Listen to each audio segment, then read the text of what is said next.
Hello, yesterday's Airlines here for another review of a recent set of release announcements in 400 scale, and this time it is NG Models who've got their May announcements out. Actually, they announced them just before May, but it's 3rd of May here, so they are the May announcements.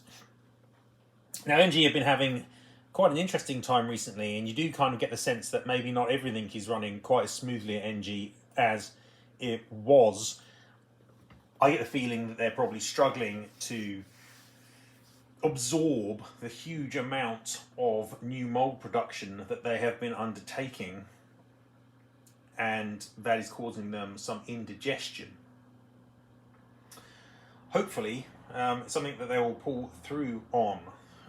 Now, there are quite a lot of releases this month, but it is actually not the same sort of size as previous months have been from NG, and at the same time, the way that the releases are being done is also not quite the same. So there's definitely a change that I can see here. Because when you look at the 33 models that have been announced here, quite a lot of them are now Ultimate Collection and Standard Collection releases, and some of them are almost exact repeats of previous models. Now, they have been doing batched releases where they produce one model which is in a livery 1 month, and then a couple of months later produce another one which is slightly different. But increasingly, and in this batch, there are quite a few which are pretty much the same, just with different registrations. So it does kind of suggest to me that there is some cost squeezing going on, some issues there. I don't know if that relates to sales. I just can't talk about the volumes and their sales. I have no idea whether their sales are good or bad, and I wouldn't believe a lot of the nonsense that I hear. But they definitely have slowed down this month even. And even though it looks like there are 33 releases here, you could argue there aren't really. Having said that, the quality that's coming from NG hasn't really decreased as far as I can tell. The models still look broadly excellent, and they're still, by pretty much any measure that I can think of, the best brand in 400 scale. Obviously, there's been quite a lot of frustration with what they've been releasing in recent times, including from myself, and some of that is very valid, and a lot of it is not quite so valid, but still, there's definitely room for some criticism, and that continues with this set as well, even though it does see the first releases for 3 new molds, or 4, depending on how you split the types. It still has a kind of familiar and relatively boring feel to it. Let's see what happens in the next few months. That's all we can do, really, at the end of the day.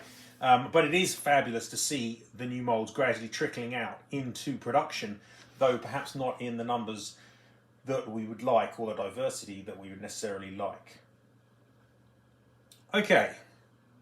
Now, before I get into looking through the releases, as always, check me out at Airlines on Instagram and Facebook, and yesterdaysairlines.com, obviously the place where a huge amount of my content resides and is created. And of course, if you're liking this video, chuck a like on and subscribe to the channel here, because that's always appreciated, and it's good to see that people seem to like the channel and the subscription numbers are going up nicely.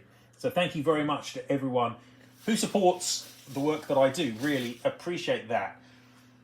But let's get on and check out what NG are going to be putting out, presumably in June.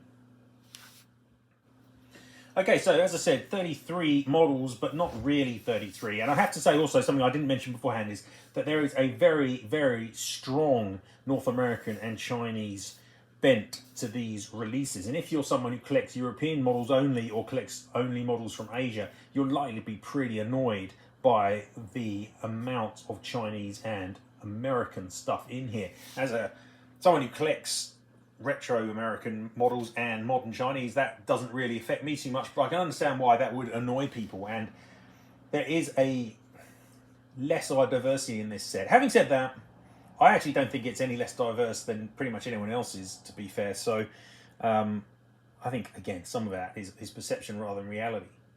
But let's get on and start with the Airbuses as we do. There's only a small number of Airbus narrow bodies this month, and they're all effectively re-releases. First up is a Spirit Airlines A319 N536 November Kilo. Now, this appears to be, to my eye, exactly the same aircraft that was released not that many moons ago as N535 November Kilo. Certainly that was a good looking little A319, and there's no reason to think this one won't be the same, but I can't see any actual differences between the two models other than the registration. So you know what that means. That's going to be a workhorse. And similarly, the next two are A320s. One's a Neo, one's a Series 200. The Series 200 is SXDGZ, whilst the previous release of the Series 200 was SXDNB, and the Neo is SXNEK, whereas previously it was SXNEC. So again, these appear to be exact re-releases of the previous versions. I can't see any obvious differences, and the only change is that they've modified the registration, and the other ones weren't from very long ago, so they were from last year, but I don't think they were from early last year. So again, these are just workhorse releases, nice and easy to score those. Completely makes sense to me to split releases across batches like that, but it's not very exciting, is it? That gets us very quickly into the Airbus wide bodies, and we've got quite a few A330s, but not as many as it first appears, because for a good chunk of these you've got an Ultimate Collection release and a standard release. Now, for anyone who's unaware of what Ultimate Collection is, it's that new modified magnetic opening box. It's nicer and solid, more solid than the old boxes. Their models also come with a little booklet typically, and they come with a stand, and people have complained a bit about the stand, and rightly so, but I'm not sure how people have been snapping the stand, to be honest. I've got a few of these, and you'd have to really be... But anyway, it could be improved, I agree. So that's the difference. It is a nicer packaging, fundamentally, with a stand. Anyway, we start with a couple of Chinese A330s, and they're really getting through the Chinese A330s. And the first one up is Air China, B6075. It's wearing the Olympic torch scheme, which is a really, really nice livery, and one that has been made before, quite clearly. I've actually got the best version of this to date in my collection, which was made by Panda Models. That was quite hard to find, because that was the time when Panda were just releasing in China, and I got mine from China Direct. There is also an Aero Classics version, which is decent, not as good, but very decent. And there is a Phoenix version, which is quite inferior, because that was made a long time ago on the old seamed mould, not their current mould. It was made 2008. So there is some competition for this, but unless you've got the Panda version, this one's going to be better than all of those. So for me, I'm tempted by this, but not so tempted I'll get it, because the Panda one is pretty much as good. And I'll put one of these up into High Flyer, I'll put the other one into the Workhorse, and this is a pattern here. I'm not going to put both of them into the same category when you've got effectively duplicates here. You get the idea. I mean, I don't know if you want the Ultimate Collection more than the other one. It doesn't really bother me too much. I don't collect boxes, but I'll put one in each of those levels. And similarly, for the next release, that's China Southern Airlines A330-200 B6057. This one's wearing Guangzhou 2010 Games colours. And this one has also been made before by pretty much the same manufacturers, by Panda, by Aero Classics, and a long time ago by Phoenix on that old seamed mould. So this is one where I've actually got the Aero Classics version, and I didn't get the Panda. And to be honest, I probably should have got the Panda at the time. The Aero Classics version is okay, has its limitations. I almost certainly will be getting this one to replace that. It doesn't really change my scoring though. And once again, I'll put one of these up into High Flyer and one of them into Workhorse. That gets us out of the CEO A330s and into the very first A330 Neo releases from NG Models. So great to see those molds coming into play. And first up, we've got one of the best releases of the month, I think. Uganda Airlines on an A330-800. 5X0 is the registration, and this is really good. There obviously aren't many customs for the Series 800, but even so, nobody else, JC or Phoenix, has made the Uganda Airlines version, and it is a really delightful livery. I'm a big fan of colourful African exotic airlines, and Uganda Airlines definitely qualifies, though unfortunately far too modern for me to buy. As it says, fly the crane to the Pearl of Africa, Uganda. Hey, I'd like to visit Uganda, I have to say. It's probably an amazing country. And this is a lovely scheme on what looks like an excellent model. This one's clearly supersonic, and the sort of model which I feel like I should buy because it's just going to be wonderful, but no, I can't get it. Now we've got the Series 900s, and these ones hardly surprise anyone, I imagine. We've got a selection of Delta Airlines 900s. We've got N411DX, wearing that Team USA scheme that I've talked about a huge amount recently, because everyone else is releasing it too. There was already the Gemini version, which is good. There's an upcoming Phoenix version, and there is an upcoming Aviation 400 version, and now we've got a version from NG2. This one will probably be the best of the four, because I think the mould is probably the best of those four, but there is some strong competition there from the Gemini and the other moulds as well, to be honest, which are all okay, but probably not quite as good.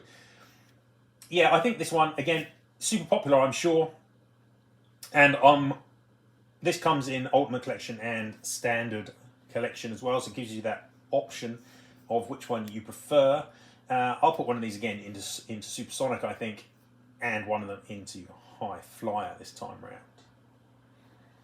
And the next A330-900 is also Delta, but this one comes in Standard Scheme. This time round we've got N412DX in an Ultimate Collection version, and interestingly, N405DX as the standard version. So they're actually different regs, but wearing the same scheme. So this is the first time they've kind of done this. Usually they produce the same model as Ultimate Collection and Standard, but this time they're actually different regs.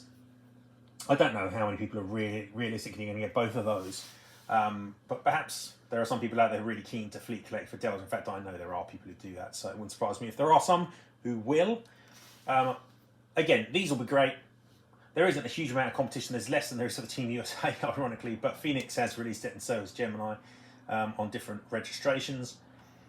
So, strong, again, strong, and I'm sure they'll sell well, and I'll put one up into Supersonic and one into High Flyer.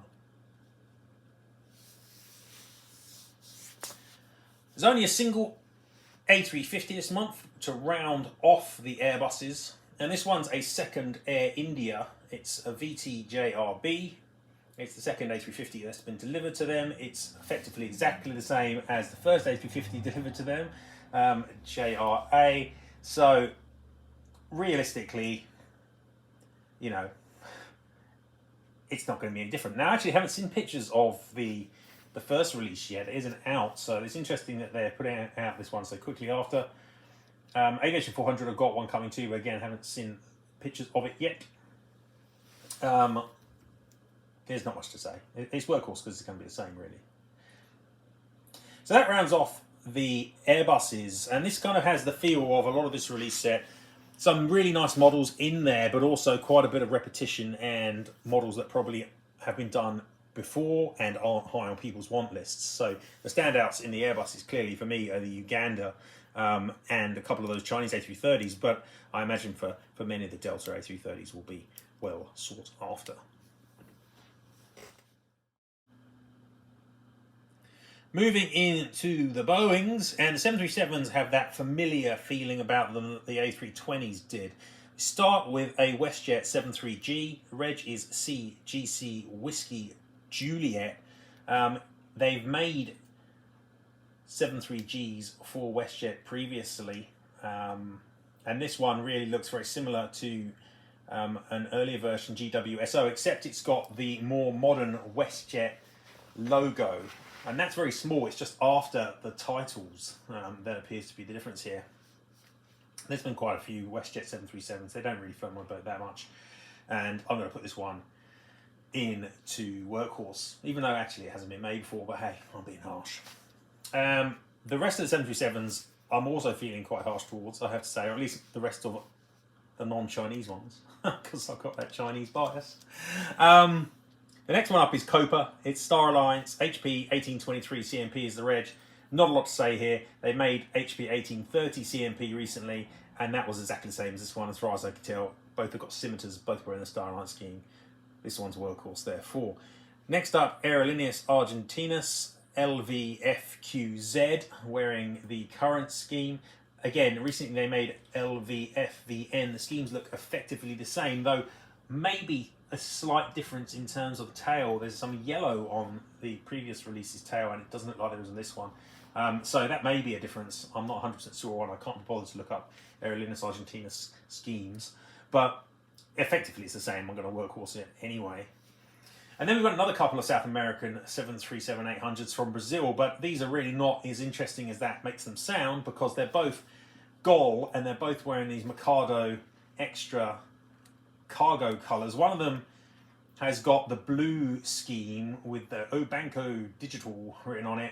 This has been made by Phoenix, admittedly very poorly, but I just don't care for it. I'm going to put it in workhorse, and because I just don't want to talk about it. The other one's worse. It's just wearing the standard yellow scheme, and again, they've made this. They made PSGFB not long ago, and this is PSGFC. I can understand the split releases again, like I said before, but for these ones, I can't believe these are that popular. Cargo airlines always sell worse than passenger airliners, and it's just not high on many people's list. I'd have thought, I don't know why anyone want two of them. Yeah, I'm actually going to put this one in the gas guzzler. I'm feeling harsh towards this one. Just don't really see this one being worthwhile at all. I probably didn't think the original release was worthwhile, frankly. Though it, and actually, looking at it, they've made, this is technically the third one of these they've made, haven't they? They've made also PSGFA, so you're really spreading these out, and it's like, no, don't need that one. Now, the next ones are Chinese, and they are different. It's an airline that hasn't been made by NG yet. It's China Xinhua, which I'm probably saying incorrectly. This is one of the Hainan Airline Group airlines, and that means that they can effectively reuse the same template as they've used for Hainan Airlines and Shaanxi Airlines before. So it's not as interesting as it first appears, I guess, even for a Chinese collector. One of them is called, one of them is B5082 and one of them is B5139. And the difference between the two is that one of them has the little cockpit eyebrow windows and one of them does not. So that's a tiny, tiny difference. And even I, as a Chinese collector of, and collector of lots of Chinese airliners, is not that anal as to care about eyebrow windows. So I will get one of these, but I'm only going to get one of them, and I don't really care which one. I will put one of them into High Flyer, and I'll put the other one into Workhorse. Now we have what I think is probably the only non-Chinese Asian release of the month. They're almost taunting some collectors who get a bit upset about this and would like more Asian material. And this one is another Korean Air narrowbody, which is also a source of much annoyance. It's another 737-800 in Korean Air scheme. This one does not have winglets. They've previously made HL8240, which did have winglets. This one is HL7562. Yeah, I understand why they're making it, but it's not very interesting, and I'm going to workhorse it. And then we've got what is going to be a feature of this year, I feel, China United. If you're not sure who this is a Chinese low-cost airline that's owned by Shanghai Airlines, used to be owned by the Army Air Force.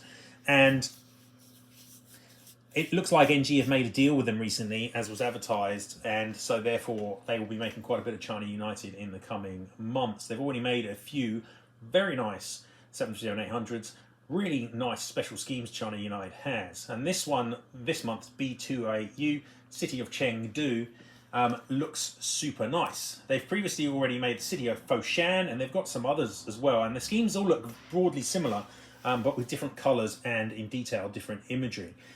Really like them. Really like the look of this. Will be getting it. It's an Ultimate Collection too, actually. Don't care about that. But I'm going to put this one into Supersonic. Now, I was unaware until I saw this, but China United have also announced a new livery, and it is rubbish. And we've got two models this month, one Ultimate Collection, one not, but again with different regs, which illustrate the new scheme. So one is B7372, one is B209M. That's the only difference between them other than the packaging. The scheme, though, is really bland. You've got, I mean, the scheme from China United was never the most gorgeous scheme in the world, I admit, but it was pleasant enough. It had the CUA on the tail, which looked pretty cool. Now they've got this new C logo, looks like the sort of thing an electricity company would come up with, actually. That's what it reminds me of.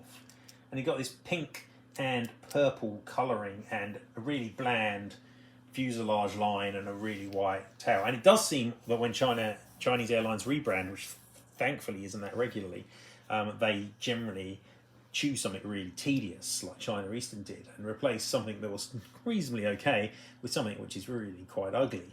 So, don't love the scheme, but obviously I collect Chinese airliners, so it doesn't really matter whether I like it or not. Got to get one of these, and I'll put one of these into High Flyer because I don't like the scheme, and I'll put one of them into Workhorse.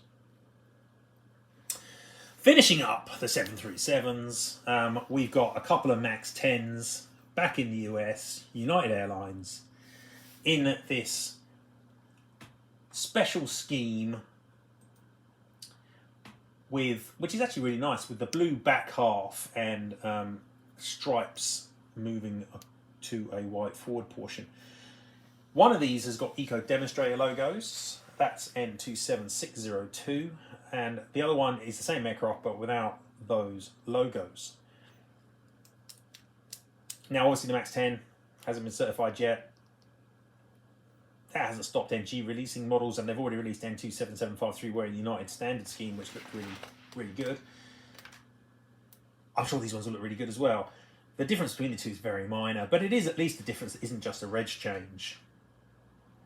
And yeah, I think there'll still be demand for these, even though the aircraft hasn't been certified and isn't flying. It does exist. They're not fantasy models, it's just they're not in airline service.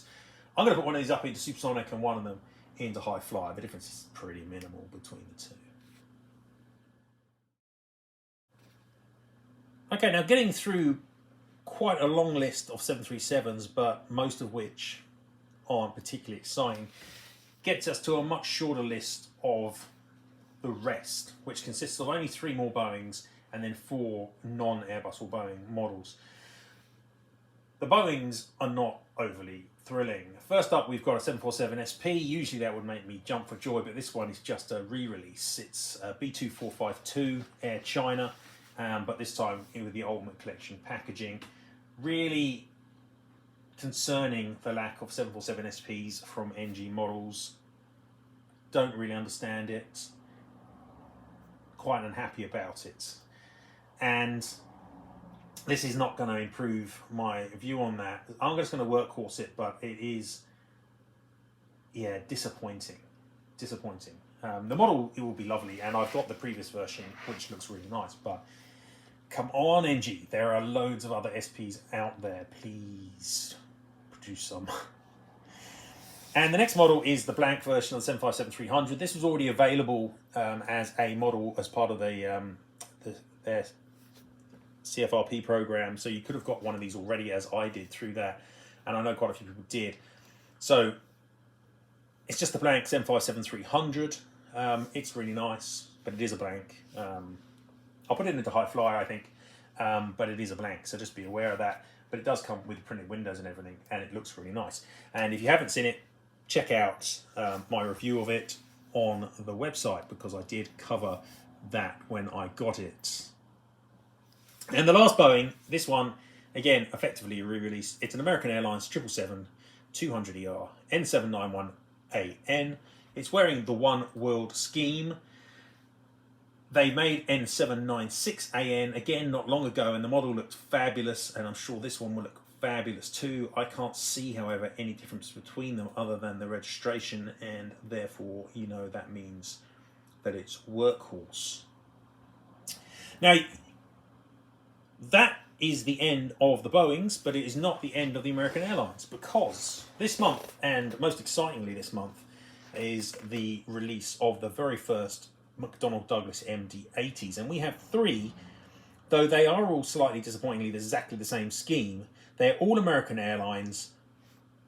We've got N589AA with the original tail cone, N9620D with the screwdriver tail cone, and we've got N984TW, which was previously the Spirit of Long Beach, and I think operated the last American Airlines MD-80 service.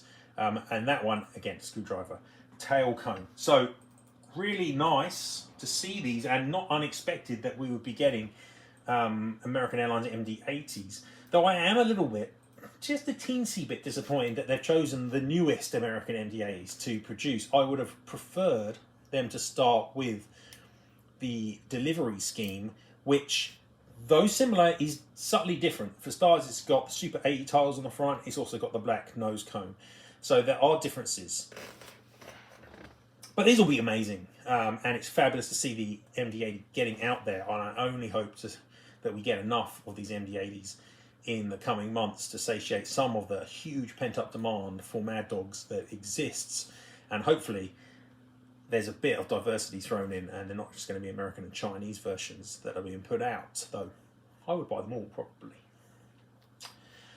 Of these ones, I will definitely get 2 of them. I probably won't get the one which is in the Ultimate Collection box, which is the TWA aircraft M984TW, because I don't need 3, they're the same. But I'll definitely get the screwdriver and the standard original tail cone versions, and they will no doubt look spectacular, and I'm really looking forward to those. And I'm going to put both of those up into Supersonic, and I'll put the Ultimate Collection version into High Flyer. So excellent to see the MD-80s around. Can't say how happy I am about that, as I think everyone is. Hopefully they will continue to release decent numbers of these, and there will be some diversity. And the last model of the month is a Comac ARJ. I don't think anyone's overly going to be fussed by this. The aircraft is in Comac Express colours, so it's not an airline. It's operating for Comac, I believe. B3322, and it celebrates its first visit to Hong Kong, which is probably something that you missed, and I did, because nobody really cared. I'm going to put this in a workhorse. They've made a Comac Express ARJ21 before. I do like ARJ21s. The aircraft's a bit rubbish, but I like that diversity. But it's a non-airline release of a model they've effectively made before, so just workhorse. That one, I think. So, what my overall feeling of this release set? Well, as I said at the start of the video, there's a lot of stuff here, but you could easily cut more than half of it and you wouldn't notice, because they're re-releases, and often I feel they're filling a demand which isn't there, like with those Mercado Libre Gol 737s. So that's not great. I am a bit concerned that NG are looking a little fragile. Hopefully they'll get over this.